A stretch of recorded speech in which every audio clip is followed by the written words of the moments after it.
Halo Bapak Ibu semua, kembali lagi dengan saya Renaldi pada Expert Class Operator.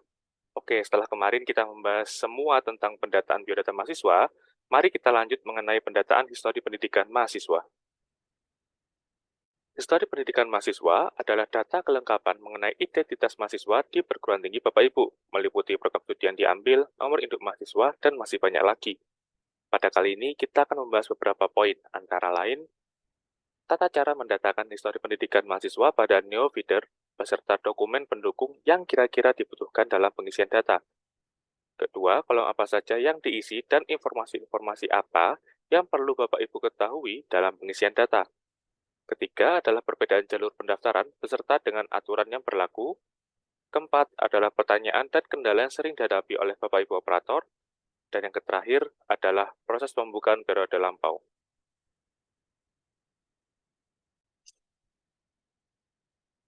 Oke, poin pertama mengenai tata cara menginputkan histori pendidikan pada NeoFeeder. Sumber data yang sebaiknya Bapak Ibu siapkan adalah dokumen biodata mahasiswa seperti KTP mahasiswa atau kartu keluarga mahasiswa untuk melengkapi biodata mahasiswa. Dokumen tagihan mahasiswa untuk mengisikan terkait data pembiayaan awal mahasiswa, serta dokumen informasi-informasi dari perguruan tinggi asal bila mahasiswa ini bukan mendaftar jalur peserta didik baru.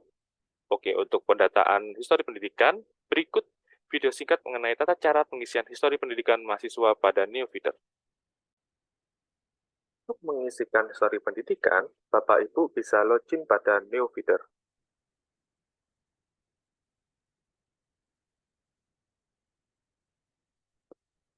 Kemudian, buka menu mahasiswa, daftar mahasiswa.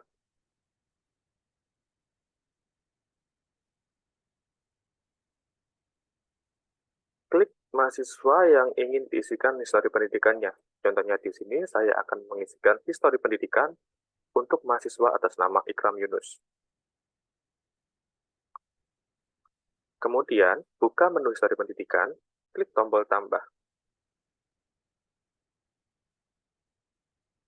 Isikan NIM,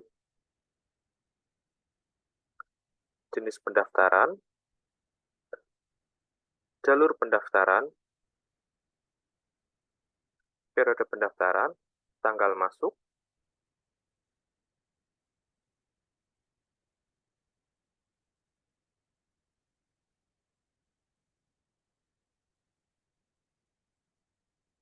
pembiayaan awal,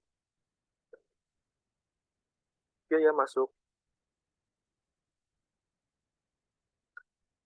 perguruan tinggi, fakultas atau program studi. Yang terakhir adalah peminatan. Untuk peminatan ini opsional ya Bapak Ibu.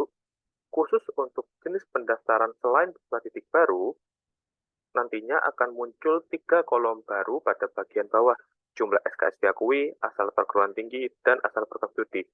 3 kolom ini nantinya akan digunakan untuk mengisikan nilai transfer.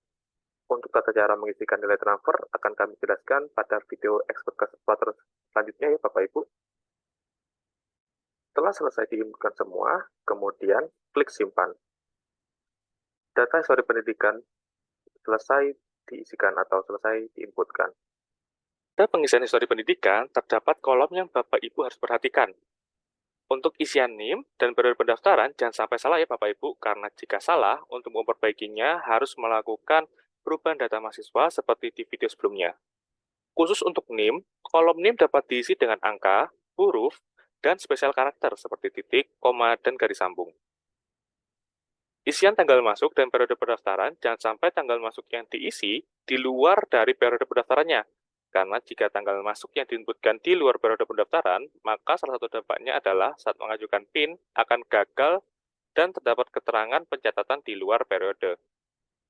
Isian jalur pendaftaran, jenis pendaftaran, perguruan tinggi, dan fakultas atau program studi wajib diisi karena isian tersebut merupakan isian terkait data perguruan tinggi yang diambil mahasiswa tersebut beserta dengan jalur masuk dan jenis pendaftarannya. Isian biaya masuk dan jenis pembiayaan wajib diisi karena menunjukkan sumber keuangan mahasiswa.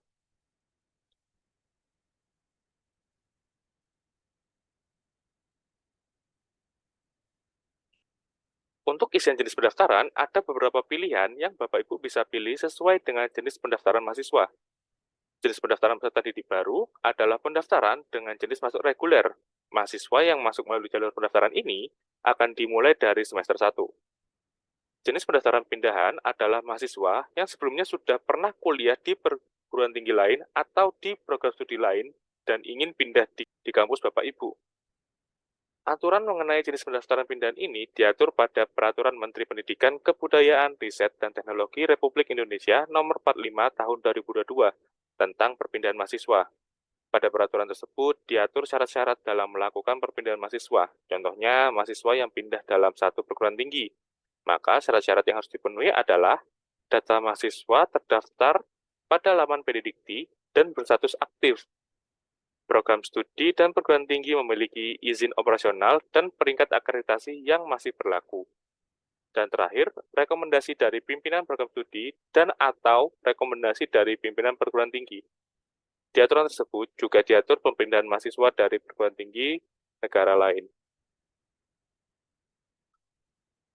Jenis pendaftaran course adalah jenis pendaftaran yang tidak mengarah pada penganugerahan gelar akademik seperti gelar sarjana, magister, atau doktor, dan berfokus pada pelatihan dan pembelajaran dalam bidang tertentu yang dirancang untuk meningkatkan keterampilan teknis, profesional, atau keahlian praktis.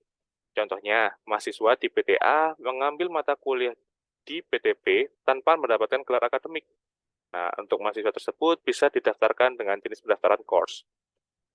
Jenis pendaftaran fast track adalah jenis program pendidikan yang dirancang untuk mempercepat perolehan gelar atau sertifikasi akademik. Berdasarkan surat Kementerian Pendidikan dan Kebudayaan Direktorat Jenderal Pendidikan Tinggi nomor 1247 E3/DK/2013 bahwasannya dalam pelaksanaan program fast track, jenjang pendidikan yang lebih rendah harus diselesaikan terlebih dahulu.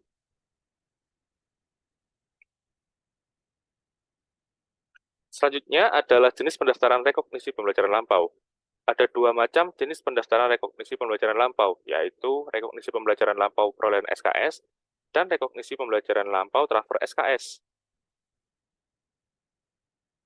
Rekognisi pembelajaran lampau perolehan SKS adalah pengakuan atas pengalaman atau pendidikan informal ke capaian formal pendidikan berdasarkan Peraturan Menteri Pendidikan, Kebudayaan, Riset, dan Teknologi Republik Indonesia Nomor 41 Tahun 2021 tentang rekognisi pembelajaran lampau Pasal 9 Ayat 2, pengakuan capaian atas pengalaman kerja atau pendidikan informal diakui oleh program studi dengan akreditasi paling sedikit baik sekali atau B.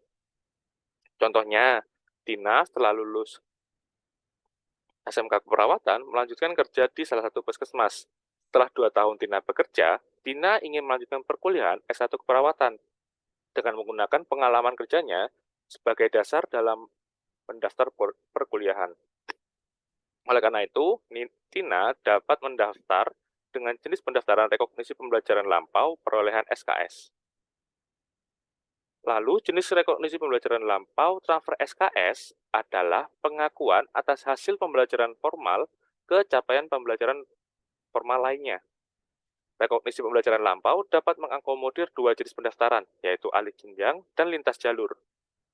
Berdasarkan Peraturan Menteri Pendidikan, Kebudayaan, Riset, dan Teknologi Republik Indonesia Nomor 41 Tahun 2021 tentang rekognisi pembelajaran lampau, Pasal 9 Ayat 1, syarat program studi dapat mengakui capaian hasil pembelajaran yang diperoleh dari program studi pada perguruan tinggi lainnya adalah 1. Terakreditasi dan memiliki lulusan. Contohnya, Dina lulusan D3 Kehutanan melanjutkan kuliah S1 Kehutanan di Universitas A dengan menggunakan capaian hasil belajarnya pada D3 Kehutanan untuk mendaftarkan kuliah.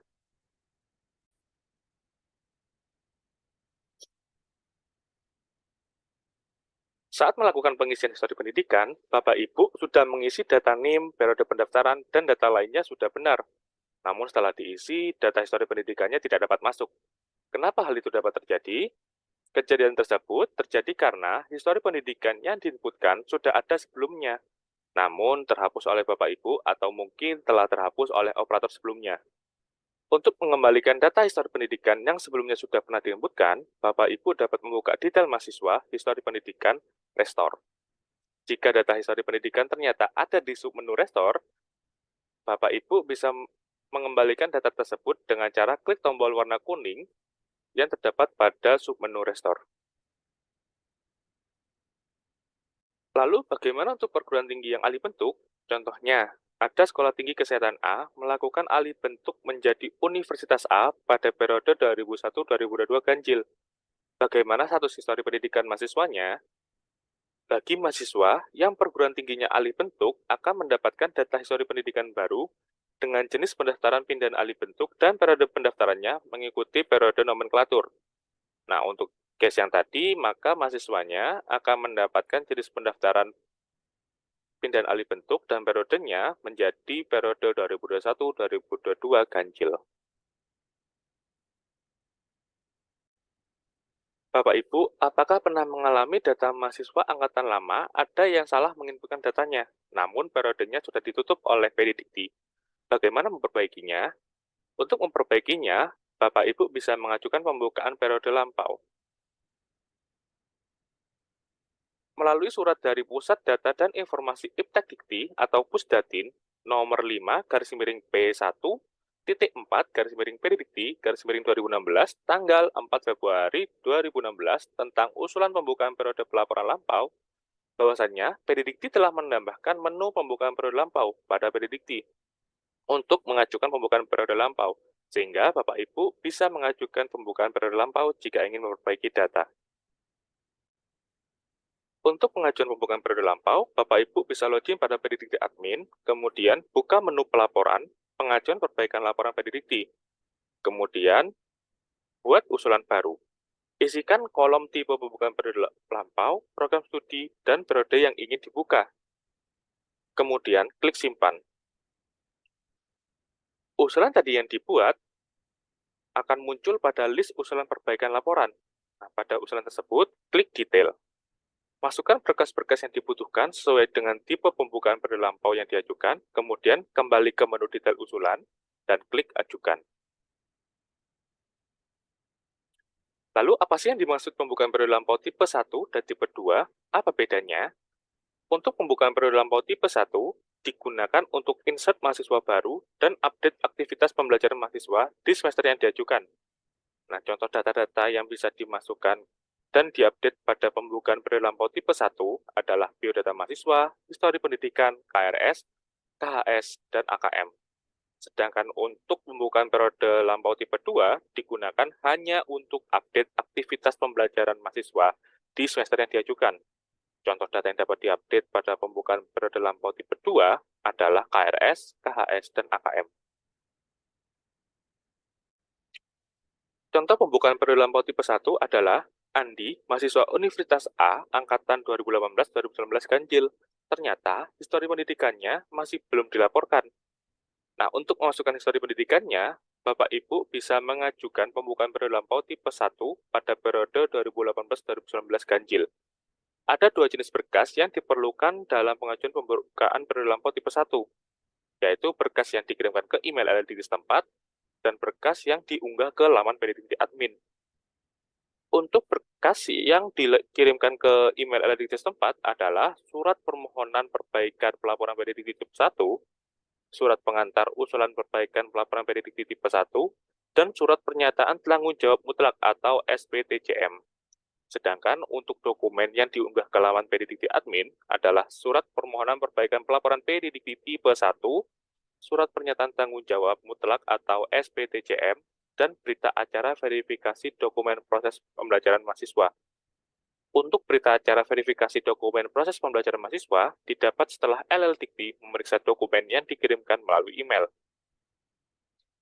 Lalu, untuk contoh penggunaan pembukaan periode lampau tipe 2 adalah sebagai berikut. Rina, mahasiswa Universitas A, angkatan 2019, ternyata KRS pada periode 2001-2022 genap belum terlapor ke Pedidikti. Nah, untuk melaporkan data KRS Rina, Bapak Ibu dapat mengajukan pembukaan periode lampau tipe 2. Berkas-berkas yang dibutuhkan untuk mengajukan pembukaan periode lampau tipe 2 adalah surat permohonan perbaikan pelaporan Pedidikti tipe 2, surat pernyataan tanggung jawab mutlak atau SPTJM, Berkas-berkas tersebut dapat diunggah pada laman Benedikti admin.